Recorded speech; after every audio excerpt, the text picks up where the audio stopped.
National Women's Health Week. So right now, the women are asking and the women are answering.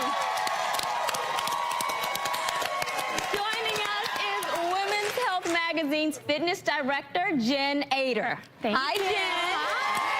Excited to be here. Yes, I'm excited. So tell us about Women's Health Week. Yeah, so every year we've partnered with the doctors and the Office on Women's Health, and it's just all about empowering women to give them the tools and the confidence to live their best life and be healthy and take action, you know, and be healthy, happy, and confident. I love that. It's a good message of assertiveness. Yeah. You know, take your health into your own hands. Right. Don't be afraid to ask questions, no matter how weird they seem or how embarrassing they might be. Exactly. We all share a lot in common at the end of the day, so nothing's really too embarrassing to ask. And I love that it starts every year in May on Mother's Day, so you know yes, very appropriate. Just a gentle reminder, because sometimes as women, we'll take care of everybody else, and then you have to stop and think to yourself, who's taking care of me? So you ladies ready to get started? Absolutely. Let's get started. Let's get to the questions. Here's one we received via Snapchat. So I'm interested in therapy, but I don't know how I feel about sitting down with someone I barely know and telling them all my life problems. Any ideas on how to make this a little bit easier? Thoughts? Yeah, so walk and talk therapy, definitely a thing, definitely helpful for certain people.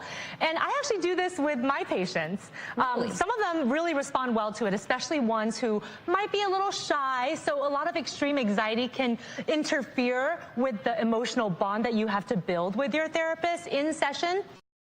Sometimes kids who are very active, like ADHD type behaviors, they really respond well. And actually, I've also found that sometimes it helps with patients who have a lot of trauma, because when somebody's been through trauma, they really build those walls up. And so when you do the walk and talk therapy, people are on an even plane. You're walking side by side. It's a great metaphor. And you get to incorporate some level of exercise into it. It's just another chance to have some good modeling for your patients. There is something incredibly healing about the act of forward motion. You know, it gives you kind of time and space to process, and so whether you're doing it on your own or with a therapist, there's something very calming and very positive about moving forward. And I think that that's, like you said, combined with the actual exercise benefits. You know, research shows that even little bouts of exercise reduces anxiety, improves mood, and that lingers afterwards. So you're just boosting whatever benefit you're also getting from the therapy session. And it works not in therapy sessions either. I mean, going out with my friends, I've had some of the most deep conversations and life-changing moments, from a long run or a hike or just a walk around a park. Like, there is something very disarming and vulnerable about just walking with somebody. You're not looking at them all the time. It's not that face-to-face that can make you kind of timid to say something. And it's a great way to strengthen bonds or work through things as you're also getting some workout. I like that. So it will leave you feeling good and looking good. Hashtag That's the plan. Right? All right, what woman doesn't want that? Love it. All right, so let's keep it going. Here's a Facebook question we received from Erica. I'll admit it, I have thunder thighs. And in the summer, I get what I call chub rub when I'm working out. It gets so raw that I almost don't even want to exercise. Any advice? Because that's not an option. Not exercising is not an option. That's true, and you don't have to have thunder thighs. You can definitely get this friction and this chub rub without the chub. This is pretty common, actually, because the skin in the area between your thighs pretty delicate, and the friction and the rubbing. I love this graphic here showing you how it can become inflamed. It can be broken down, and the key thing there to avoid that inflammation and pain is to actually do preventive measures. So you can probably speak to this. I understand you're an avid runner. Yeah, runner, triathlete. So it's not even just your thighs.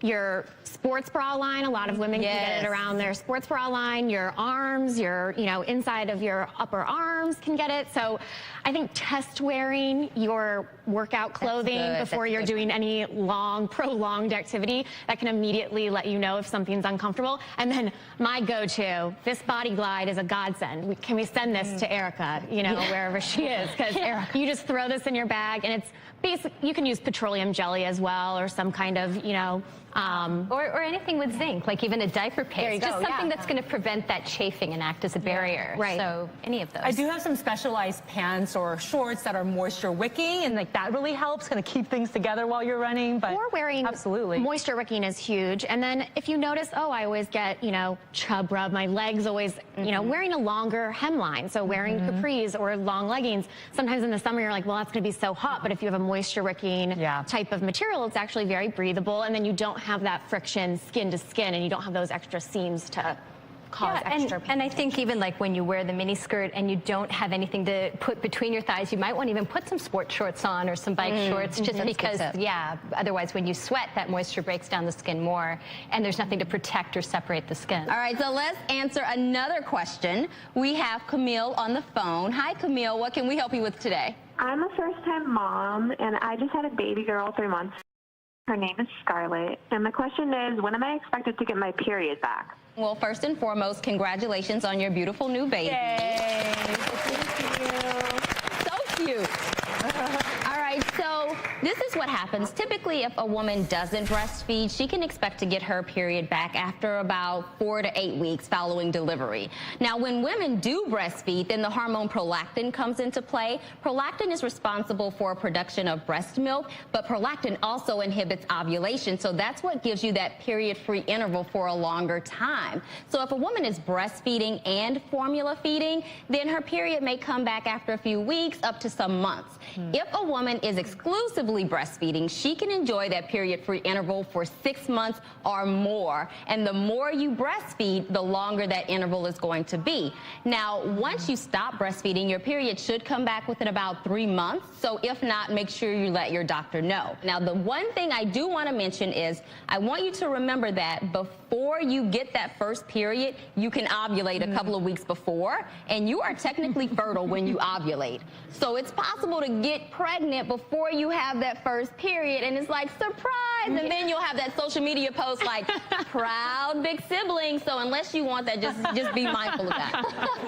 Such a good point. So really be more patient, maybe, because it just takes time to adjust. Yes. And so I think sometimes women do get anxious after such a big life-changing event. How am I going to get back to regularity? Yeah, but I actually loved that window. When I was nursing, I have to tell you, right? It was the best thing ever. It was like this extra little gift that while you're totally focused on your newborn and your nursing, you don't have to worry about one more thing. But I will say that's a great tip about you can still get pregnant. Absolutely. I've had a few friends that did not know that when they were Spread the word. Right back in that cycle. Spread the word.